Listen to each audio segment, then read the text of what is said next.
Buenos días, estimados estudiantes, ¿cómo me escuchan?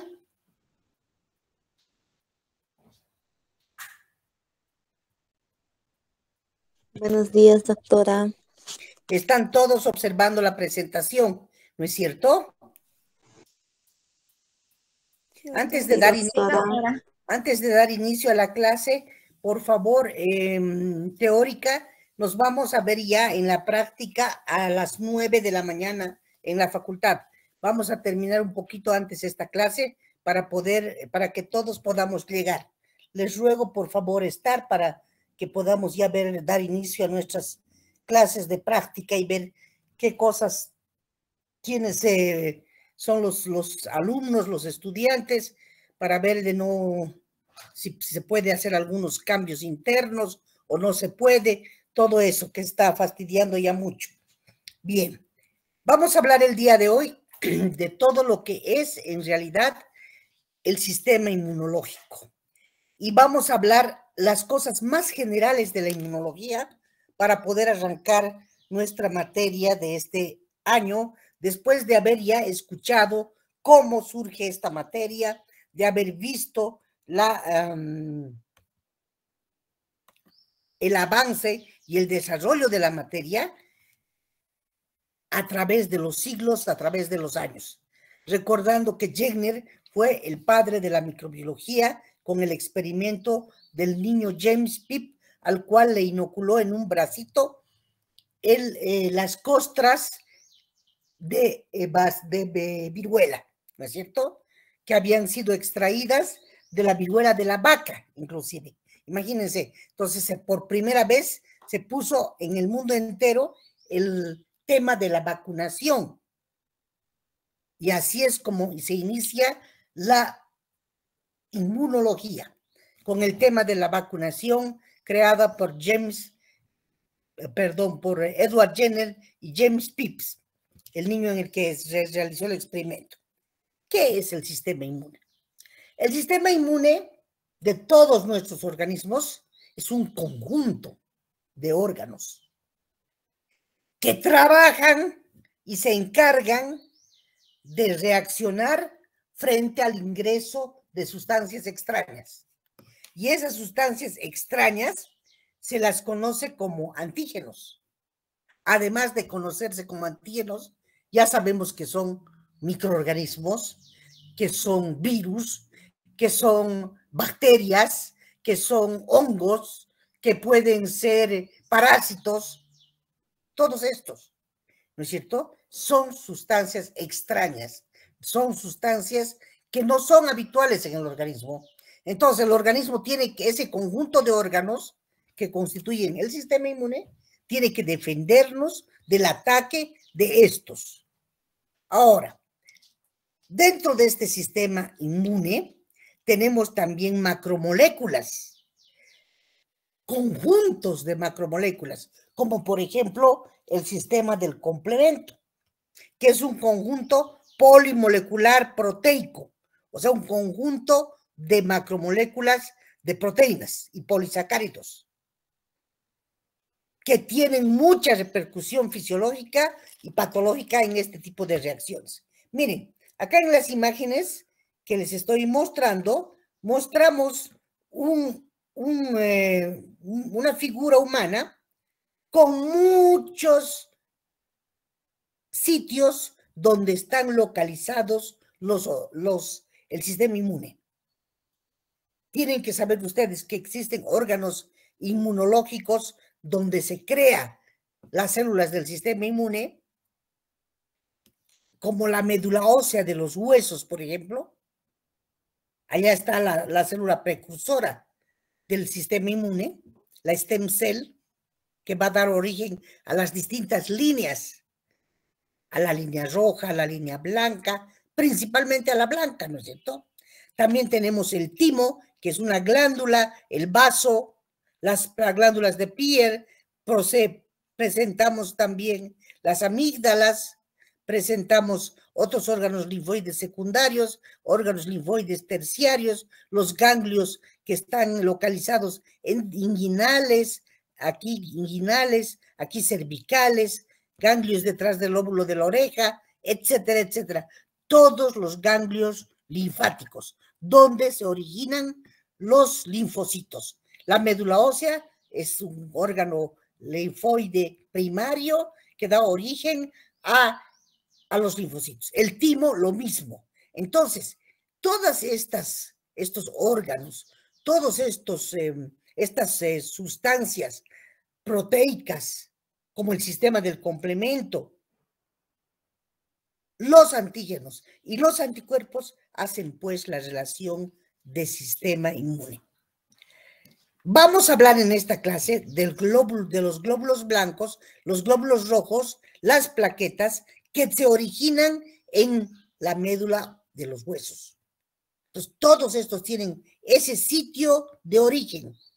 También tenemos que se originan dentro de las plaquetitas, dentro de la médula ósea, que son las encargadas del sistema de coagulación de la sangre. Y tenemos, por supuesto, al timo también, que es un órgano que se encuentra entre el tercer y cuarto arco faríngeo, donde se originan los linfocitos. Entonces, vamos a hablar de ellos, vamos a ver si tiene corteza, si tiene, qué partes tiene el timo, dónde se localiza el vaso, etcétera, etcétera. Entonces, ese es el sistema inmune.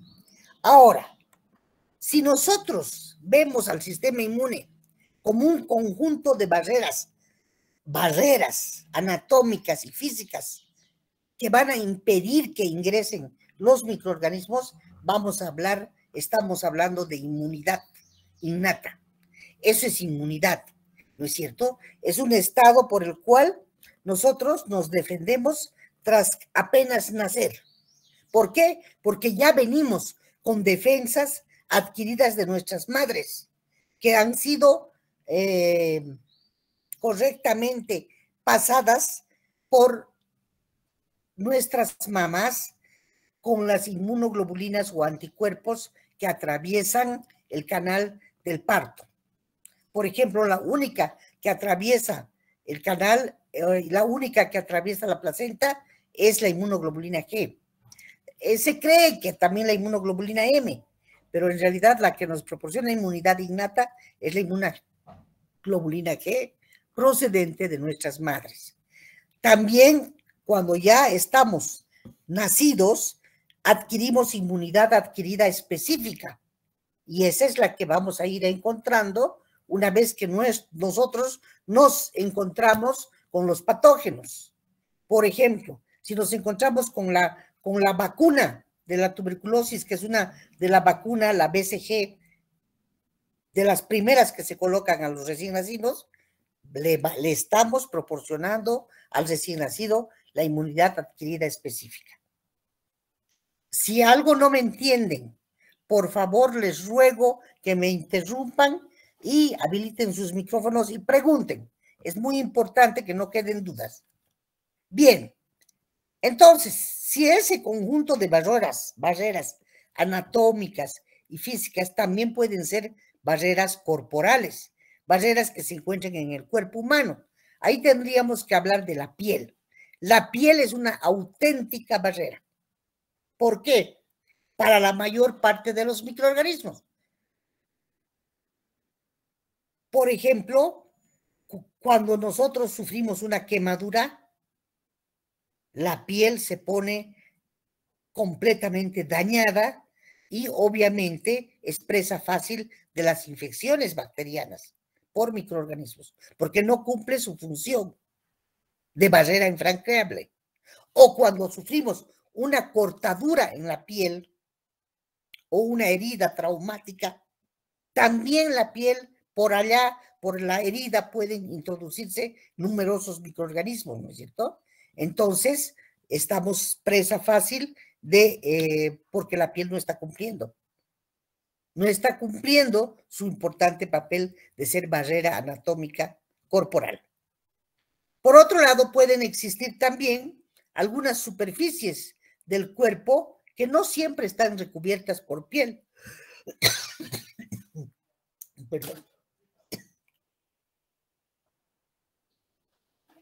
Por ejemplo, los ojos,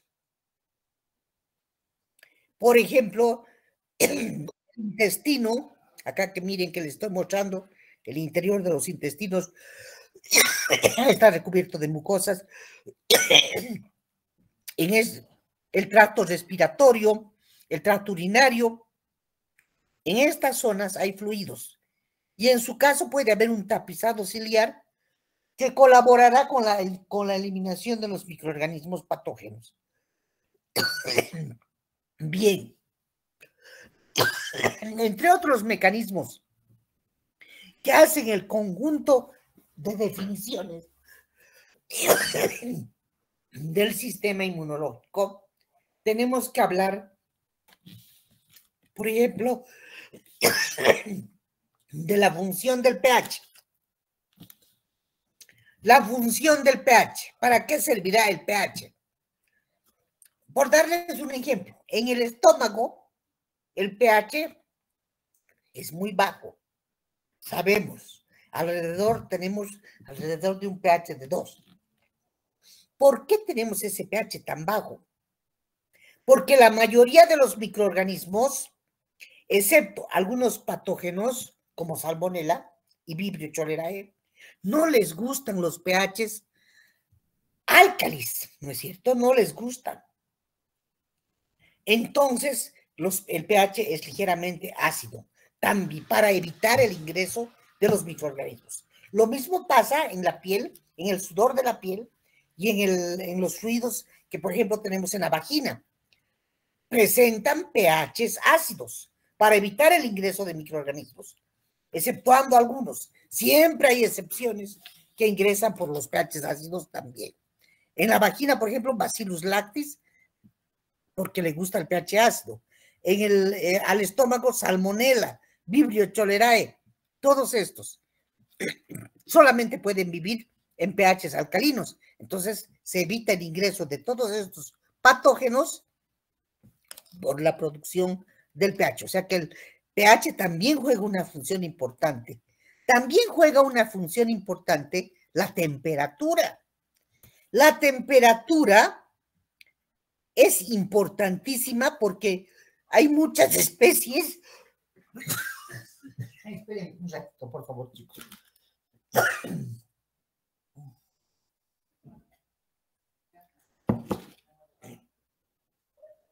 Les relataba que la temperatura es muy importante porque hay muchas especies de microorganismos que les gusta la temperatura de normal o alta, o a veces una temperatura corporal de 37 grados centígrados, ¿no es cierto? Cuando ya se sube la temperatura, nos estamos indicando de que ya existe una infección a nivel del organismo. O cuando la temperatura es muy baja, tenemos partes, si se tocan ustedes en este momento la punta de sus narices, van a ver que la temperatura es diferente, es menor. También la punta de los dedos de las manos, ¿no es cierto? Son menores que de otras partes del cuerpo. Entonces, de acuerdo a esta función que tiene la temperatura, es que nos podemos defender de muchos microorganismos. Y lo mismo ocurre con los animalitos. Los animalitos también presentan inmunidad innata al anthrax, por ejemplo, al Bacillus anthracis, debido a que su temperatura es demasiado alta para que el patógeno pueda crecer. O sea, los pollos tienen una temperatura alta. Les gusta vivir con altas temperaturas. También tenemos en el organismo sustancias antimicrobianas. ¿Cuáles serán estas sustancias? Las enzimas. La primera enzima que se me ocurre nombrar es la lisozima. Esa está presente en las lágrimas, está presente en el sudor, está presente en la sangre, está presente en los pulmones, en el tracto genitourinario. También tenemos la betalicina, que es producida, por ejemplo, por las plaquetas. A ver, el semen produce espermina. En fin, a todo nivel producimos sustancias antimicrobianas, enzimas en nuestro organismo. Ellas también tienen un papel importante en la protección del organismo. También tenemos protección microbiota normal. ¿A qué llamamos esto? A ver, quiere decir que una persona tiene su propia microbiota, su propia microbioma o sus propias bacterias saprófitas, porque a eso se refiere. Tenemos bacterias que siempre han vivido en nuestro organismo y viven y vivirán. Por ejemplo, tenemos bacterias normales que habitan en las heces fecales. Entonces, esas son las Escherichia coli, ¿no es cierto? Esa microbiota normal del organismo va a evitar que el organismo sea colonizado por otros microorganismos que vengan de afuera.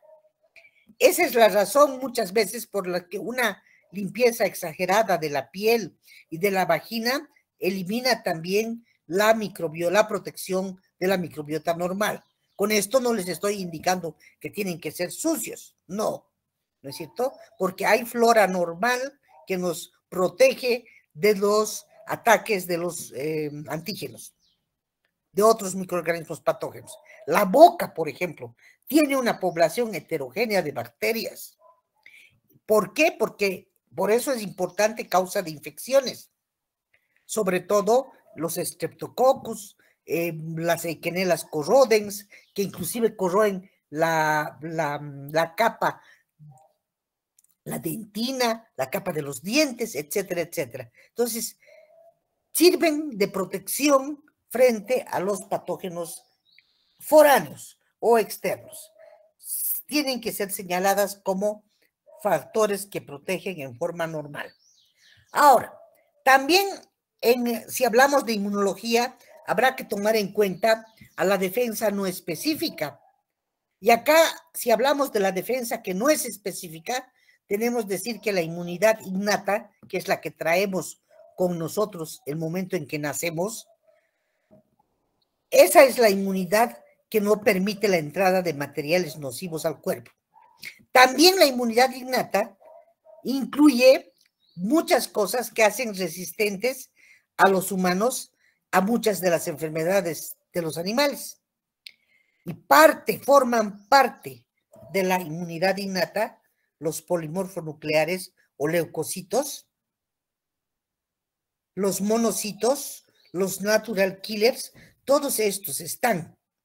La piel, la herida, los microorganismos, las floras normales, algunas enzimas como la histamina, los leucocitos, etcétera, etcétera. Todos estos son un conjunto de defensas no específicas. Ahora, las defensas no específicas contra las infecciones, aquí les estoy mostrando unas fotitos de fotografía electrónica. Miren, estos son fagocitos, son leucocitos polimorfonucleares, agrandados, por supuesto, por un microscopio electrónico de barrido, que están engulliendo bacterias. Miren ustedes acá. Acá tenemos unos diplobacilos, acá tenemos unos bacilos, en fin, cerca de todo lo que es un leucocito, ingresando al leucocito, porque son estas células las que nos van a defender. Porque los microorganismos pueden penetrar a la piel o entran a los tejidos del sistema digestivo o respiratorio y son confrontados, se encuentran, chocan con estas células blancas. Todas ellas se clasifican como glóbulos blancos. Y dentro de hay 5 clases de glóbulos blancos. Los polimorfonucleares, llamados también neutrófilos, los monocitos, que son glóbulos blancos fagocíticos, los linfocitos, los eosinófilos y los basófilos. Los macrófagos, entonces, que son los monocitos, son células fagocíticas grandes que se van a desarrollar a partir de los monocitos. Es de ellos de los que vamos a hablar todo el tiempo cuando hablemos de la defensa inmune. Entre otras sustancias que trabajan para ayudar al sistema inmunológico, tenemos que hacer referencia a lo que son los interferones y las proteínas del sistema del complemento. Acá estamos mostrando cómo ingresa un virus a una célula, ¿no es cierto? Y en qué momento este interferón interfiere para bloquear o para resistir el ingreso del virus. Entonces, por eso es que los interferones son utilizados inclusive para los tratamientos. El interferón 1, el interferón alfa, el interferón beta, son utilizados para bloquear, por ejemplo, enfermedades como el SIDA, enfermedades como el cáncer, porque ayudan a otras células a resistir a los virus. Por eso se los usa a estos interferones. Las proteínas del sistema del complemento también circulan en forma inactiva dentro del plasma sanguíneo. Sirven como mecanismos de defensa. Algunas de estas proteínas inclusive son capaces de recubrir a los microorganismos. Y finalmente tenemos que reconocer que el sistema inmunológico está compuesto por los órganos linfoides. ¿Qué son los órganos linfoides? Aquellos lugares, aquellos sitios donde se producen, se concentran y se reproducen actualmente los linfocitos. Entonces, dentro de estos órganos linfoides, los órganos linfoides están compuestos por tejido reticular, que forma una red que sirve de filtro a la linfa, a la sangre y de soporte a los linfocitos. Hemos dicho que hay órganos linfoides primarios, órganos linfoides secundarios y órganos linfoides terciarios. Como órganos linfoides primarios, vamos a mencionar a la médula ósea, que es un órgano de gran tamaño. Pesa entre 3.000 a 4.000 gramos. Eso es igual a 3 o 4 kilos. Dentro de cada organismo tenemos médulas óseas que pesan esa cantidad. Varía de acuerdo al peso de la persona y con las necesidades que pueda tener el organismo. Se encuentra en forma dispersa al interior de los huesos. Hay personas que tienen los huesos más pesados unos que otros por la cantidad de calcio que tienen, ¿no es cierto? Otros son más livianos. Otros tienen huesos más grandes, dependiendo de la raza, de la constitución genética, etcétera, etcétera. Pero eso no es importante. Lo que es importante es la función que cumple la médula ósea. ¿Qué función cumple? Ser el que alberga a la stem cell. Esta es la stem cell que es capaz de generar a las líneas de glóbulos rojos, a las líneas de glóbulos blancos, o dar lugar, origen a las plaquetitas, la stem cell o célula base o célula pluripotencial. Sirve de albergue a la célula básica o pluripotencial. Esa es la importante función de la médula ósea. Y también, por supuesto, genera a los linfocitos, la inmunidad celular específica. Luego tenemos el timo, es otro órgano primario. Es el órgano central de la inmunidad. Este es el timo, el que está localizado entre el tercer y cuarto arco faríngeo. Y tiene o se origina en nuestros organismos cuando estamos en el embarazo, durante la 6ª u 8ª semana de gestación. Es un órgano linfoepitelial. A diferencia de los demás órganos linfoides, no tiene contacto con los antígenos. Gracias a que tiene una configuración histológica especial como de red, previene más bien que estos puedan penetrar al interior del órgano. Su actividad del timo es muy grande durante los primeros años de vida. Se cree que es grande la actividad del timo hasta la edad de 7 años. Después comienza a decrecer. Después que nacemos, un timo en una persona puede llegar a pesar hasta 40 gramos. Y a la edad de 7 años ya puede disminuir de tamaño la glándula del timo. Luego tenemos que hablar de los otros órganos linfoides conocidos como órganos linfoides secundarios. Y aquí hablamos de los canales linfáticos. Miren los canales linfáticos. son por donde fluye la linfa por todo el organismo. Miren, son conductos linfáticos derechos, conductos linfáticos izquierdos. Estos están localizados o van a depositarse en nódulos linfáticos, en fin, todos los linfocitos que se originan en la médula, en el timo y en los otros órganos linfoides secundarios tienen dos vías de circulación en el organismo. Los vasos sanguíneos, lo que llamamos venas, y los canales linfáticos. La circulación a través de los canales linfáticos nos va a permitir el retorno de la sangre de aquellos linfocitos que salen del torrente circulatorio para recorrer los tejidos o los órganos linfoides secundarios, donde inclusive pueden madurar. Ya van a entender cómo se lleva a cabo eso. ¿Qué pasa cuando existe una enfermedad infecciosa? Cuando nosotros nos infectamos con cualquier patógeno, sabemos que puede ser una relación no exitosa, sabemos que nos puede ir mal, con una parasitosis y el huésped, por ejemplo. Podemos sanar o podemos morir. Porque hay factores que van a afectar el desenlace final. Y esos factores se denominan salud o enfermedad. Si una persona no tiene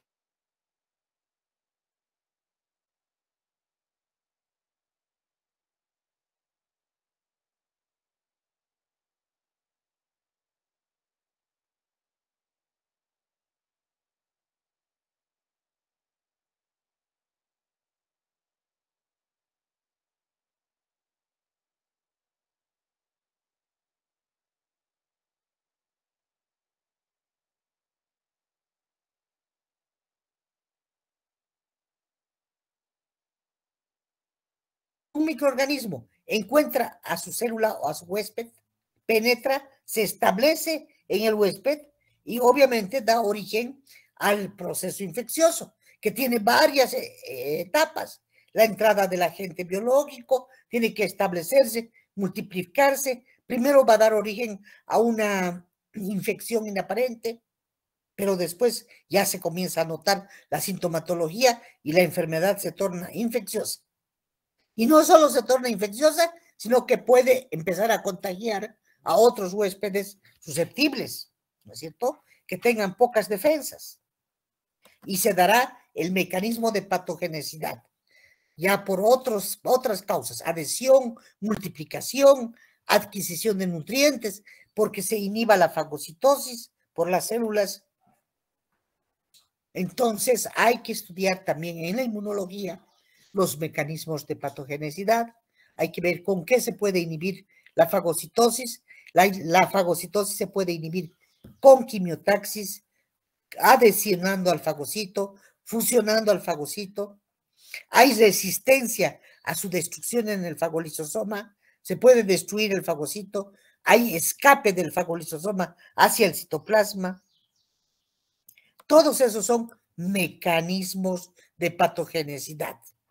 Y hay muchos mecanismos, son tan inteligentes los microorganismos que son capaces de evadir la respuesta de defensa del cuerpo. A eso se llama evasión de la respuesta inmune. ¿Por qué? Porque tenemos algunos sitios poco accesibles. Por ejemplo, el cerebro.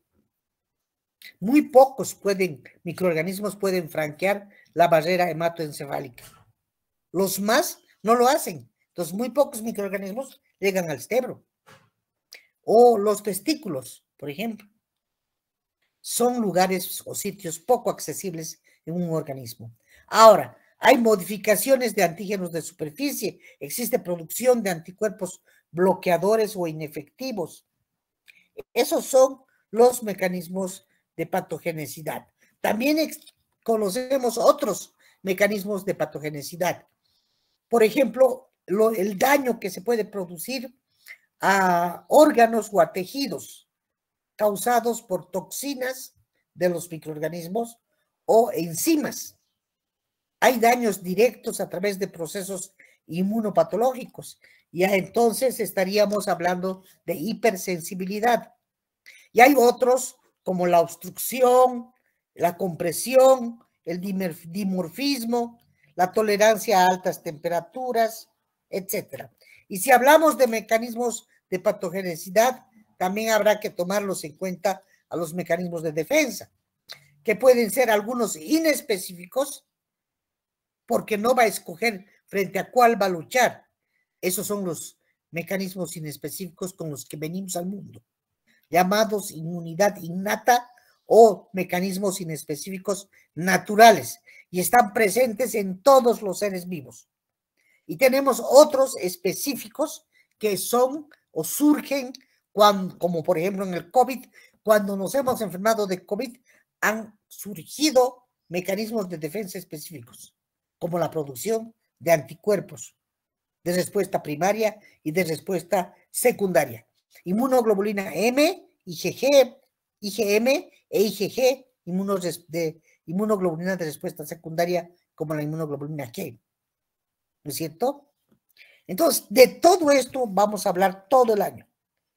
Esos son mecanismos de defensa, inespecíficos y específicos.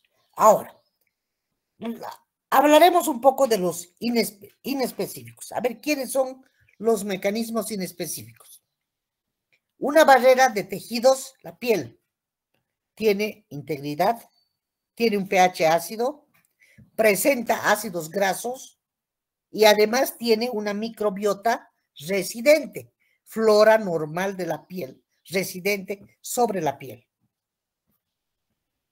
Y además también puede existir otros mecanismos inespecíficos, como por ejemplo las mucosas, la mucosa vaginal, la mucosa respiratoria, gastrointestinal, etcétera, etcétera. Las mucosas también son mecanismos inespecíficos, nacemos con ellos, están localizadas en las vías respiratorias, y en las vías respiratorias además presentan los pelos, llamados o conocidos también como vibrisas, que se encuentran en la nariz, que sirven para atrapar entre estas velocidades a los microorganismos, ¿no es cierto? Tenemos el reflejo de la tos cuando quiere ingresar un microorganismo, también el estornudo, también tenemos la producción del moco, y cuando producimos moco, producimos lisozima, y a nivel de los pulmones están trabajando los macrófagos pulmonares. Los macrófagos pulmonares, que no son otra cosa que leucocitos que se localizan en los pulmones y se conocen como macrófagos pulmonares. Luego también tenemos que están presentes estas mismas mucosas en el tracto gastrointestinal, y cuando se encuentran en el tracto intestinal tenemos enzimas hidrolíticas que producen, como la saliva. En el estómago tenemos la acidez gástrica, tenemos las enzimas proteolíticas que son capaces de destruir, de romper al bolo intestinal, ¿no es cierto?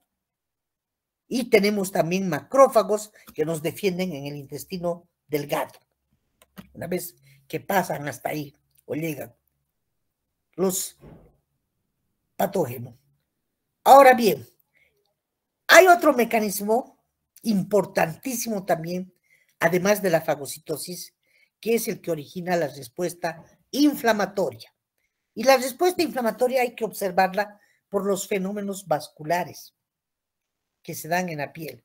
Cuando nosotros sufrimos, por ejemplo, la picadura de un zancudo, no voy a ir a cosas más grandes. ¿Qué va a pasar donde nos ha picado el zancudo? Va a haber un enrojecimiento, eso se conoce como vasodilatación. Va a haber un aumento de la permeabilidad capilar efectivo, por eso está enrojecido, está inflamado, vasodilatado. Hay salida de leucocitos por diapedesis y otros elementos que están presentes circulando como proteínas como la fibrina y otros tipos de células. Si la herida es mayor, más todavía, ¿no es cierto? Esa es una respuesta inflamatoria de tipo 1. Y una respuesta inflamatoria de tipo 2 ya es cuando se comprometen restos celulares, otras sustancias liberadas por los leucocitos, y hay bradicinina, histamina, serotonina, prostaglandinas, leucotrienos, citocinas, y además se va a activar el sistema del complemento, ese complejo polimolecular proteico. Al sistema del complemento se lo simboliza con la letra C con un apóstrofe, complemento. Miren, cuando se acerca estos son los elementos que nos van a defender. Y estas son las bacterias. Estos son los microorganismos y este es un leucocito. Los leucocitos al interior de las vénulas de los capilares no nadan, se arrastran de esa manera. Miren, por ejemplo, acá, ¿no? Se van acercando cada vez más y luego tienen un movimiento de rodado, el rounding on, que hacen que estos leucocitos, estos glóbulos blancos, sean capaces de atravesar al interior de los tejidos por diapedesis. Miren, se hacen espacio e ingresan para luego mostrarse al interior. Y entonces cuando están ya en el interior de los tejidos, se conocen como histiocitos y pueden cambiar sus nombres. Es maravilloso el proceso del sistema inmune. Por eso es que cuando hablamos de la respuesta inmune, decimos que esta es una acción conjunta y coordinada de muchas células, de muchas moléculas que defienden al organismo de las acciones, agresiones externas llevadas a cabo por microorganismos o de las internas causadas por alteraciones. Y esta es la que inclusive puede dar origen, estas agresiones, al cáncer, a degeneraciones inclusive malignas. Entonces, hay mecanismos específicos de defensa que hacen la inmunidad, que se pueda dividir la inmunidad en natural, con resistencia natural, o inmunidad adquirida. La inmunidad natural o innata también se llama, ¿no ve? Y está constituida por factores constitutivos. Ya estamos recapitulando lo que ya hemos avanzado. Barreras naturales, moléculas de reconocimiento, células fagocíticas, sistemas enzimáticos, los procesos como la fagocitosis y la inflamación. Todos estos son los que constituyen la inmunidad natural innata. Ahora, la inmunidad natural innata nos confiere resistencia porque trabaja como barrera inespecífica contra determinados agentes infecciosos. Pero a esta inmunidad natural le puede afectar la edad.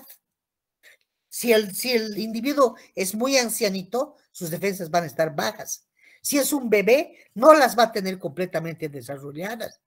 Entonces, de acuerdo a la edad también varía. El tipo de nutrición le va a afectar también. Porque si es un individuo bien nutrido, bien alimentado, pero si es un individuo que no tiene una buena nutrición, le va a afectar, ¿no es cierto?, su inmunidad natural. O si tiene algún trastorno metabólico, también. Y la inmunidad adquirida, ya saben, es la que surge como resultado de exponernos frente a un antígeno o inmunógeno. Los antígenos también se conocen como inmunógenos. Algunos libros van a hablarles de inmunógenos y hay dos tipos de inmunidad adquirida. Inmunidad adquirida pasiva, cuando están presentes los anticuerpos, las células preformadas durante el embarazo, la lactancia, las antitoxinas, los sueros inmunes, vacunas, perinatal. Y activa también contacto efectivo con microorganismos o sus productos.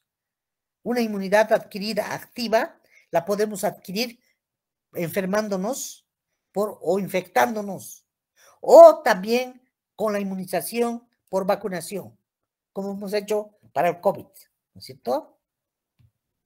Ahora, por todo esto que hemos visto, podemos concluir que el sistema inmunológico tiene especificidad, porque nos permite responder o dar respuesta a un antígeno y no a todos o a otro. Heterogeneidad, también es otra de sus propiedades. Hay capacidad de respuesta ilimitada y variada. Y también tiene memoria. Es capaz de reconocer a un inmunógeno que ya ha ingresado antes y modificar su respuesta.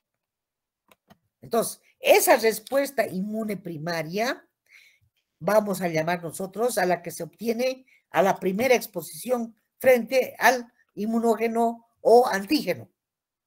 Y la respuesta secundaria, inmune secundaria, es la que se obtiene en contactos posteriores con el mismo inmunógeno. Y es la que más dura, la respuesta inmune secundaria.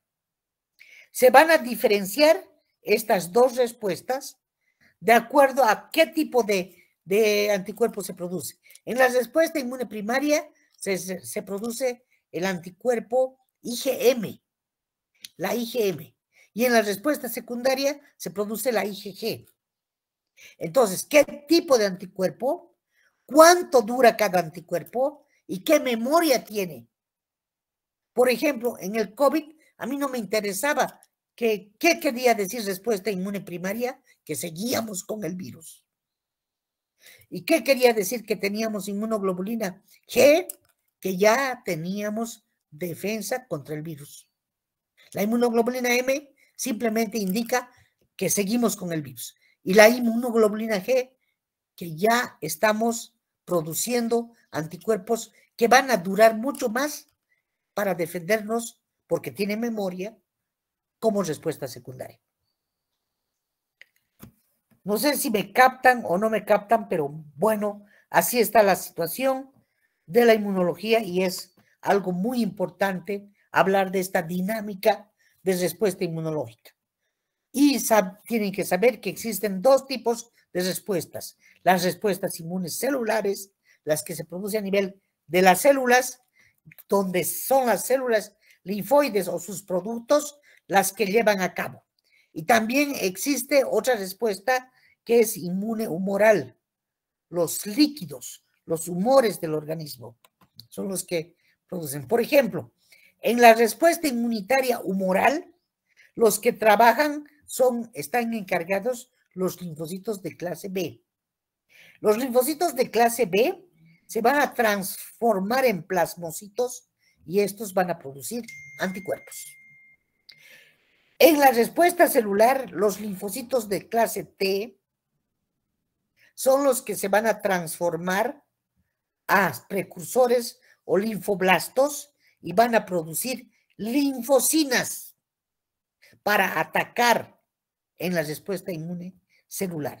Eso es tan importante porque la respuesta inmune humoral está basada en anticuerpos producidos por linfocitos B, pero es necesaria la presencia de linfocitos T.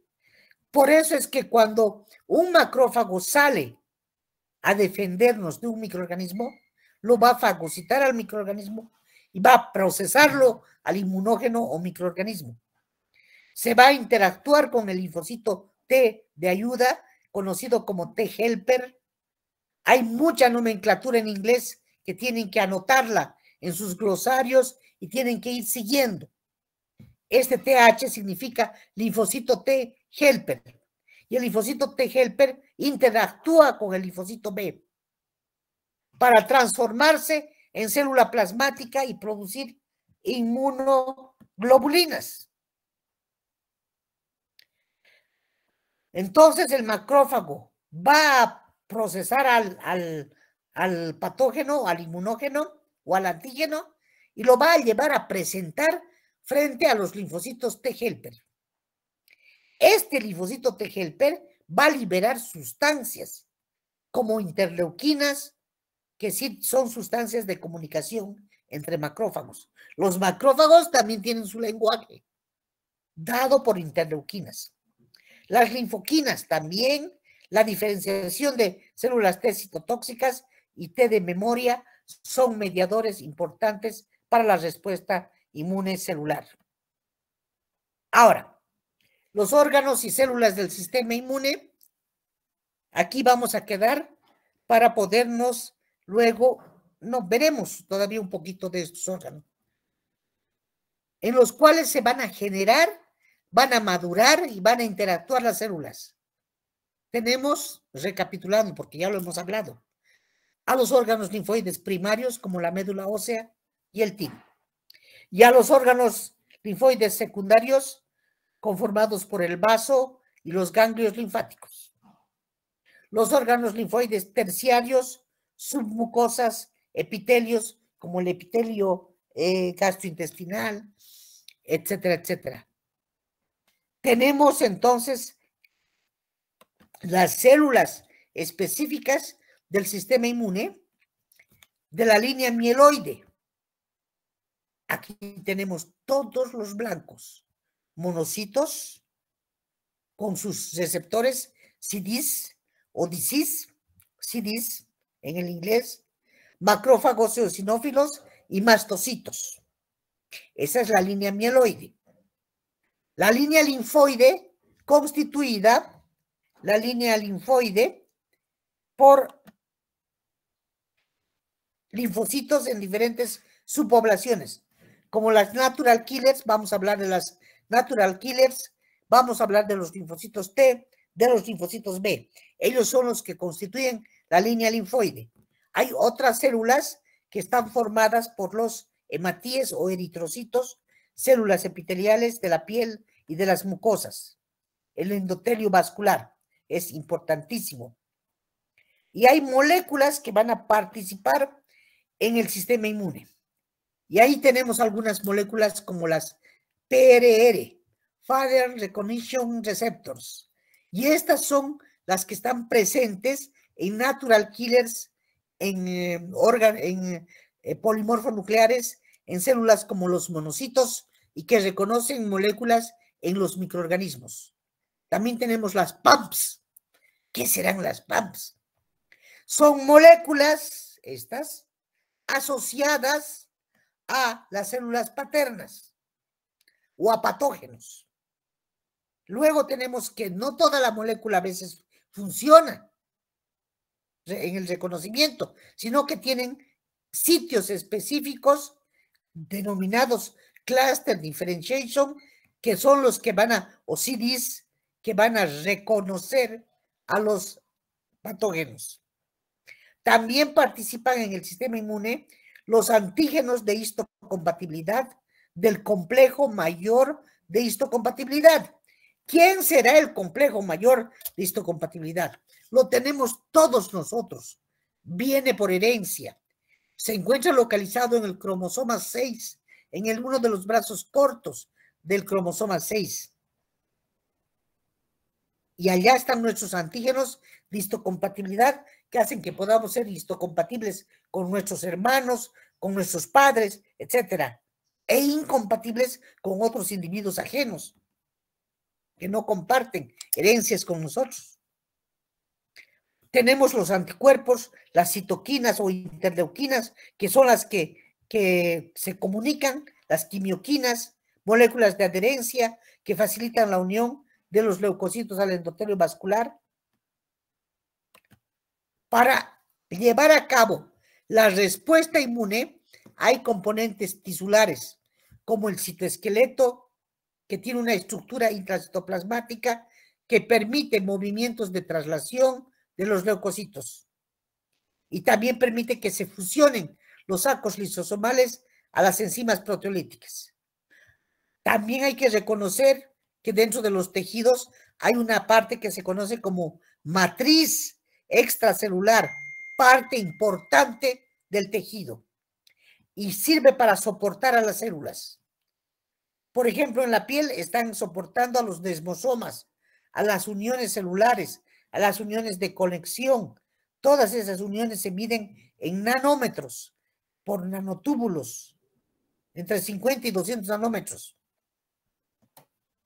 También hay que reconocer el funcionamiento de los sistemas enzimáticos, como el sistema del complemento, que es un complejo polimolecular proteico, conformado por 39 proteínas. El sistema de coagulación, el sistema de las quininas, la fagocitosis, la inflamación, el fenómeno de tolerancia, la apoptosis, que es la muerte celular programada. Cuando en el organismo las células envejecen, comienzan a morir por apoptosis, porque es tan maravilloso el sistema inmune que las células que están envejecidas van muriendo. Y en todo momento existe en nuestros organismos expresión de genes. Eso tienen que saberlo. Ahora, hay procesos, hay mecanismos para obtener estas moléculas. Hay mecanismos del tipo endocitosis hacia el interior para la obtención de proteínas y lípidos. Y hay macropinocitosis de las células dendríticas que interiorizan macromoléculas. Existen hoy en día, actualmente, en estos momentos de tanta tecnología que estamos viviendo, nuevas metodologías. Cada día van apareciendo más anticuerpos monoclonales. Ahora los laboratorios ya no se pueden trabajar si no se echa mano a los anticuerpos monoclonales. Hay lugares, hay laboratorios que tienen investigación altísima que trabajan con ratones, los ratones knockout, donde observan la delección de un gen. Hoy en día se trabaja con organismos transgénicos, lo están viendo, la industria está creciendo con estos transgénicos. Hay terapia génica a nivel genético, ya se va a empezar a curar las enfermedades. Hay estudio de microsatélites para el cáncer, desde el advenimiento o desde que se conoce el genoma humano. Hay microarreglos o biochips, ¿no es cierto? Hasta para encontrar a los presos, ahora ya les colocan un biochip. A los perritos también, ¿no es cierto? Como localizadores. A eso estamos en esa era. Estamos en la era de la proteómica, en la era de los microscopios de 2 fotones o demás. En fin, esas son las nuevas metodologías y esta ya es la página en blanco porque aquí se acabó el tema. Entonces, muchachos, como habrán visto, la capacidad que tiene el sistema inmune es enorme y vamos a, por eso, hablar todo el año de este sistema inmunológico enorme. Ahora bien, vamos a ver su grado de captación. ¿Dónde está